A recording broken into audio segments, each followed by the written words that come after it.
नमस्कार, मैं डॉक्टर दिनेश नागपाल। कल 3 जून को विश्व साइकिल डे था, वर्ल्ड बाइसिकल डे। और इस दिन भारतीय साइकिल उद्योग को एक बहुत भारी झटका लगा, जबकि कल सुबह जब साहिबाबाद में एटलस साइकिल के प्लांट पर मजदूर पहुंचे तो वहां पर एक नोटिस चस्पा किया गया था फैक्ट्री मैनेजमेंट की तरफ से, जिसमें कहा गया था कि ये प्लांट, ये फैक्ट्री एटलस साइकिल, जहां की कहा जाता है 1200 वर्कर काम करते थे, कहा नहीं जाता था 1200 वर्कर काम करते थे, और 4 लाख साइकिल बनाने की क्षमता एटलस ग्रुप के पास थी। तो वहां एक नोटिस लगाया गया था जिसमें यह कहा गया था कि जो फैक्ट्री मैनेजमेंट है उसके पास अपना फैक्ट्री चलाने के लिए पैसे नहीं है, रोजमर्रा का खर्चा नहीं वो उठा सकती, ना ही उनके पास कच्चा माल खरीदने के लिए पैसे हैं, इसलिए सभी वर्कर्स को फिलहाल ले ऑफ किया जा रहा है और जब कभी आगे स्थिति होगी तो इस फैक्ट्री को दोबारा चलाया जाएगा। लेकिन सच्चाई यह है, हालात ये है कि ये आज के बाद शायद कभी एटलस साइकिल दोबारा नहीं बनेगी। आगे बढ़ने से पहले मेरा आपसे अनुरोध है कि आप मेरा ये चैनल सब्सक्राइब कर दें, बेल बटन दबा दें ताकि आपको नोटिफिकेशंस मिलते रहें, और इस वीडियो को शेयर कर दें ताकि एटलस के बारे में बहुत सारे लोगों को ज्यादा से ज्यादा पता लग जाए। ये बहुत दुखद है, बहुत गंभीर चिंता का विषय है कि ऐसा आखिर हुआ क्यों। ऐसा आखिर क्यों हुआ, उस सब को समझने से पहले हम ये जान ले अगर कि एटलस क्या था और क्या मायने थे एटलस साइकिल के भारत के लिए, तो वो बहुत आपके और हमारे लिए फायदेमंद होगा। एटलस साइकिल की स्थापना आजादी के थोड़े समय बाद 1951 में हुई। ये फैक्ट्री प्लांट सोनीपत में लगाया गया था, सोनीपत में लगाई गई थी फैक्ट्री।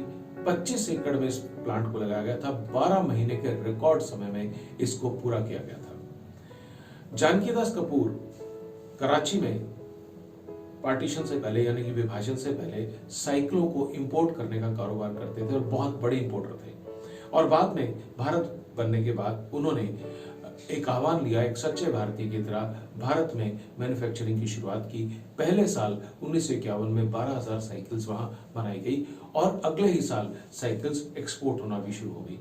1965 तक आते आते एटलस साइकिल अपने आप को पूरी तरह स्थापित कर चुका था और एटलस साइकिल के अपने जो वर्कर्स हैं, जो कामगार हैं, जो मजदूर हैं, उनसे बहुत अच्छे संबंध थे। एटलस को फिक्की ने बेस्ट इंडस्ट्रियल रिलेशंस का अवार्ड भी दिया था। इसके अलावा भी कई इंटरनेशनल अवार्ड से नवाजा गया एटलस को। इटली का गोल्ड मर्करी इंटरनेशनल अवार्ड मिला एटलस साइकिल को। ईईपीसी जो बहुत बड़ा अवार्ड है, उसकी एक्सपोर्ट एक्सीलेंस का अवार्ड भी एटलस साइकिल को मिला।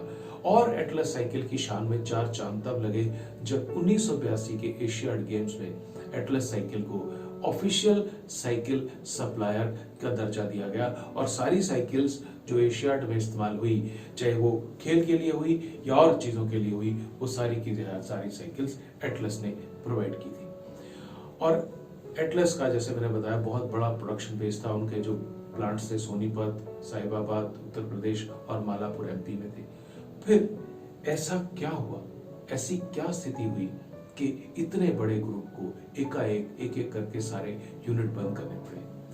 साइकिल उद्योग से जो जुड़े हुए लोग हैं और जो साइकिल संघ के पदाधिकारी हैं, उनका ये कहना है कि ऐसा सभी जो सरकारें हैं, पिछले जब से आजादी आई है, पिछली सरकारों ने जो भारतीय साइकिल उद्योग है उसके साथ स्टेप मदरली ट्रीटमेंट किया, यानी कि उसको प्रोत्साहन नहीं दिया, उसकी मदद नहीं की। इस कारण से भारत का साइकिल उद्योग ये अच्छी स्थिति में नहीं है और एटलस का बंद होना ये बहुत बड़ा झटका है, क्योंकि ना केवल जो वहां मजदूर काम कर रहे हैं उनके सामने जीविका का संकट खड़ा हो गया। ऐसे अधिकांश लेबर मैनेजर ऐसे हैं जो सन 1990 से साहिबाबाद के इस एटलस प्लांट में काम कर रहे थे। दूसरा, उनका ये भी कहना है कि बहुत सारी ऐसी नीतियां साइकिल उद्योग के प्रति जिससे, जो कि साइकिल उद्योग को, खास तौर से जो घरेलू साइकिल उद्योग है, उसको प्रोत्साहित नहीं करती।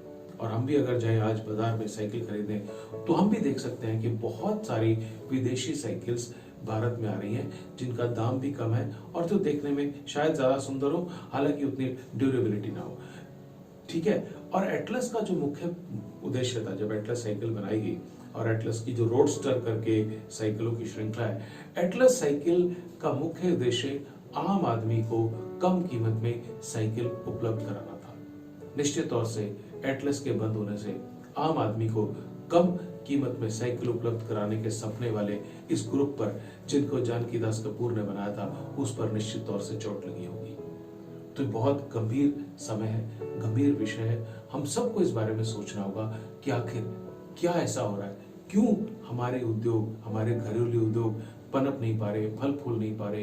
एक तरफ तो हम मेड इन इंडिया की बात कर रहे हैं, एक तरफ हम बात कर रहे हैं कि विदेशों से यहाँ पर व्यापार को लाया जाए, विदेशी मैन्युफैक्चरर्स को लाया जाए, और अभी तो इस समय बहुत बात हो रही है लोकल की, कि हम लोकल में खरीदें, भारतीय उद्योगों को प्रमोट करें। और ऐसे में एटलस का बंद होना और उस पर यह कहा जाए कि भारतीय सरकारों की जो नीतियां हैं वो साइकिल उद्योग, घरेलू साइकिल उद्योग के प्रति अच्छी नहीं रही, और ऐसी स्थिति हो जाए इतने बड़े साइकिल ग्रुप की कि उसके पास कच्चा माल खरीदने के पैसे ना हो, तनख्वाह देने के पैसे ना हो, अपने रोजमर्रा के खर्चे उठाने के पैसे ना हो, तो मैं समझता हूँ कि ये हम सब के लिए और पूरे भारतीय अर्थव्यवस्था के जो जानकार लोग हैं, जो भारतीय अर्थव्यवस्था को संभालने की बात कर रहे हैं, उन सब के लिए एक झटका है, एक लेसन है कि इससे सीखें और घरेलू उद्योग को और अधिक मदद दें। जो साइकिल संघ के प्रमुख हैं, उन्होंने मांग की है कि सरकार को तुरंत इसमें आना चाहिए,